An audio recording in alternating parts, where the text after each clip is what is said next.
अय्यूब उसका 17वां बाप। मेरी जान तबाह हो गई, मेरे दिन हो चुके, कब्र मेरे लिए तैयार है। यकीनन हंसी उड़ाने वाले मेरे साथ साथ हैं और मेरी आंख उनकी छेड़छाड़ पर लगी रहती है। जमानत दे अपने और मेरे बीच में, तो ही जामिन हूँ। कौन है जो मेरे हाथ पर हाथ मारे, क्योंकि तूने इनके दिल को समझ से रोका है, इसलिए तू इनको सरफराज ना करेगा। जो लूट की खातिर अपने दोस्तों को मुलजिम ठहराता है, उसके बच्चों की आंखें भी जाती रहेंगी। उसने मुझे लोगों के लिए ज़रब अलमसल बना दिया है और मैं ऐसा हो गया कि लोग मेरे मुंह पर थूकें। मेरी आंख गम के मारे धुंधला गई और मेरे सब अज़ा परछाई के मानद हैं। रास्तबाज आदमी इस बात से हैरान हो गए और मासूम आदमी बेखुदा लोगों के खिलाफ जोश में आएगा।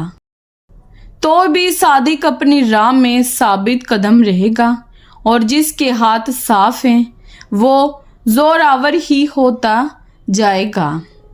पर तुम सब के सब आते हो तो आओ, मुझे तुम्हारे दरमियान एक भी अक्लमंद आदमी ना मिलेगा। मेरे दिन हो चुके, मेरे मकसूद बल्कि मेरे दिल के अरमान मिट गए। वो रात को दिन से बदलते हैं, वो कहते हैं रोशनी तारीकी के नज़दीक है।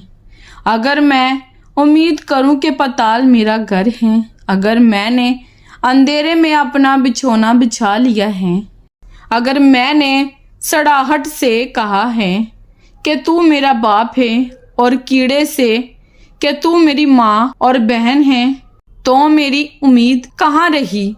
और जो मेरी उम्मीद है उसे कौन देखेगा? वो पाताल के फाटकों तक नीचे उतर जाएगी जब हम मिलकर खाक में आराम पाएंगे। अय्यूब उसका 18वां बाप। तब बलदत सूखी ने जवाब दिया, तुम कब तक लफ्ज़ों की जुस्तजू में रहोगे? गौर कर लो, फिर हम बोलेंगे। हम क्यों जानवरों की मानद समझे जाते और तुम्हारी नज़र में नापाक ठहरे हैं? तू जो अपने कहर में अपने को फाड़ता है, तो क्या ज़मीन तेरे सबब से उजड़ जाएगी या चट्टान अपनी जगह से हटा दी जाएगी?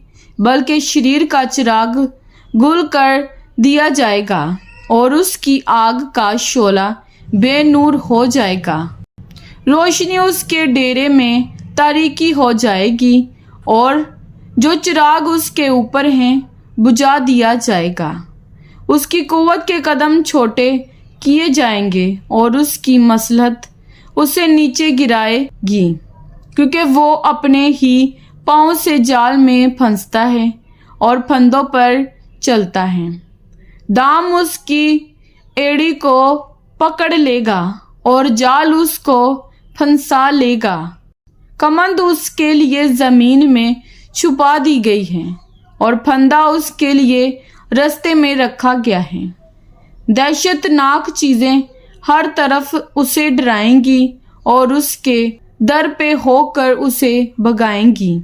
उसका जोर भूख का मारा होगा और आफत उसके शामिल हाल रहेगी। वो उसके जिस्म के आसा को खा जाएगी, बल्कि मौत का पिलोठा उसके अज़ा को चट कर जाएगा। वो अपने डेरे से जिस पर उसका भरोसा है उखाड़ दिया जाएगा और दहशत के बादशाह के पास पहुंचाया जाएगा।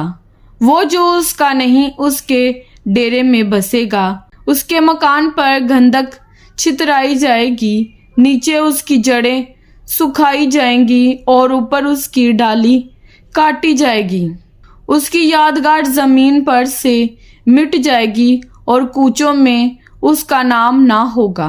वो रोशनी से अंधेरे में हाँक दिया जाएगा और दुनिया से खदेड़ दिया जाएगा।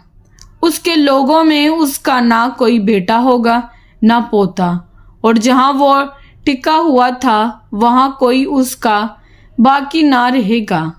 وہ جو پیچھے آنے والے ہیں اس کے دن پر حیران ہوں گے، جیسے وہ جو پہلے ہوئے ڈر گئے تھے۔ ناراضوں کے مسکن یقیناً ایسے ہی ہیں، اور جو خدا کو نہیں پہچانتا اس کی جگہ ایسی ہی ہے۔ کلام پاک کے پڑھے اور سنے جانے پر خداوند کی خاص برکت ہو، خداوند کا شکر ہو۔ آمین۔ خداوند آپ سب کو برکت دے۔ آمین۔